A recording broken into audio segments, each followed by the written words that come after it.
Hello मेरे प्यारे दोस्तों, स्वागत है आप सभी का आज के हमारे बहुत ज़्यादा इम्पोर्टेंट वीडियो में। क्योंकि आज मैं आप सभी के लिए लेकर के आ गई हूँ सूरदास जी का जीवन परिचय। और जैसा मैं लिख करके लाई हूँ इतने आसान भाषा में, बिल्कुल सेम ऐसा ही आपको अपने एग्जाम में लिखना है। यकीन मानिए आज की ये वीडियो देखने के बाद आपको कोई और वीडियो देखने की बिल्कुल भी ज़रूरत नहीं पड़ेगी।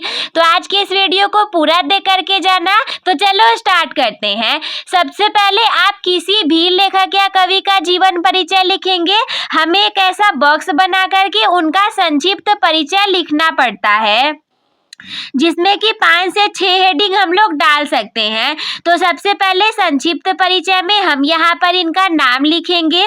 तो नाम तो देखो सूरदास जी का जीवन परिचय हमें लिखना है। इसके बाद जन्म की बात करें तो सन 1478 ईस्वी में इनका जन्म हुआ था।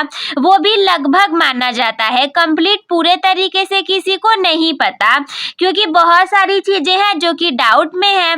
जन्म स्थान की बात करें तो रुनकता नामक ग्राम में हुआ था। ये भी माना ही जाता है, एग्जैक्टली किसी को नहीं पता कि कहाँ हुआ था। इनके गुरुजी के नाम की बात करेंगे तो सूरदास जी के गुरुजी का नाम था महाप्रभु वल्लभाचार्य।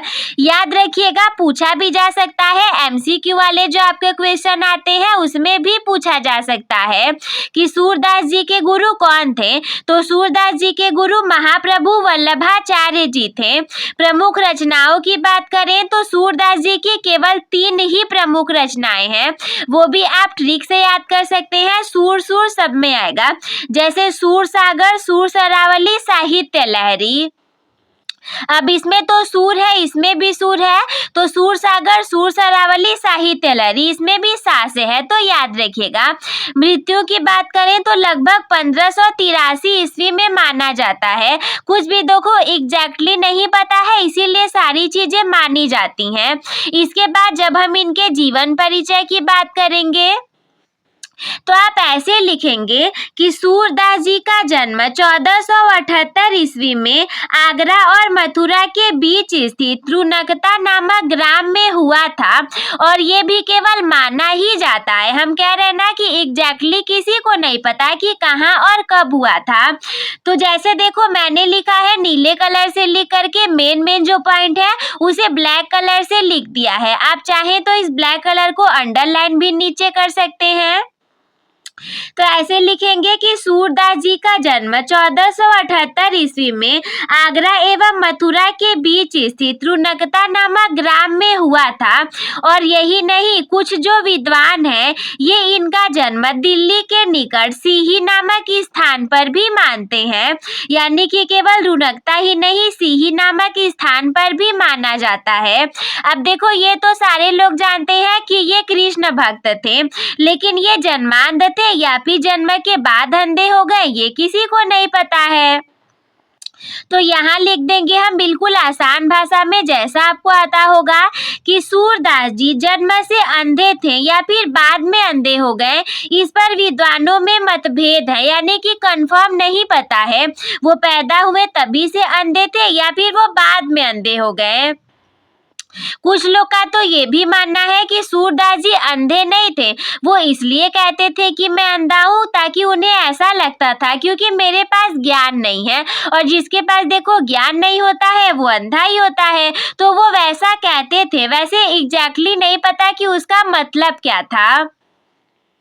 सूरदास जी को वात्सल्य रस का सम्राट कहा जाता है। यदि एमसीक्यू में या फिर कहीं पर भी पूछा जाए कि वात्सल्य रस का सम्राट किसे कहा जाता है, तो आप बताएंगे कि सूरदास जी को वात्सल्य रस का सम्राट कहा जाता है। सूरदास जी का देहावसान सन 1583 ईस्वी के आसपास गोवर्धन के पास पारसोली नामक ग्राम में हो गया था। ये भी देखो लगभग है, एग्जैक्टली नहीं पता। जितने मेन पॉइंट है ऐसे ही अपने एग्जाम में लिख करके आना। नीले पेन से और काले कलर से इसको हेडिंग की तरह मेन जो रहेंगे अंडरलाइन करके बना करके लिख देना।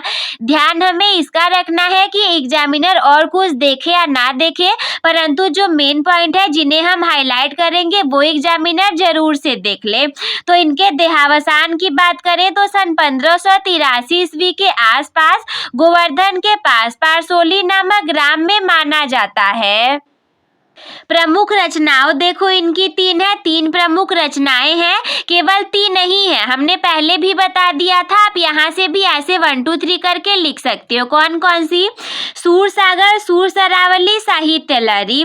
नीचे 2 चीजें बहुत ज्यादा इंपॉर्टेंट है, 2 लाइन मेन लिख सकते हो कि सूरदास जी हिंदी साहित्य के अष्टछाप के कवियों में सर्वश्रेष्ठ माने जाते हैं। अगर ऐसा कहीं पूछेगा कि अष्टछाप में कौन सर्वश्रेष्ठ माने जाते हैं तो आप बता सकते हो कि सूरदास जी हिंदी साहित्य के अष्टछाप के कवियों में सर्वश्रेष्ठ माने जाते हैं। तो आई होप मेरे प्यारे दोस्तों कि यही था बहुत ज्यादा इम्पोर्टेंट सूरदास जी का जीवन परिचय। आप सभी लोगों को काफी ज्यादा अच्छे से समझ में आ गया होगा।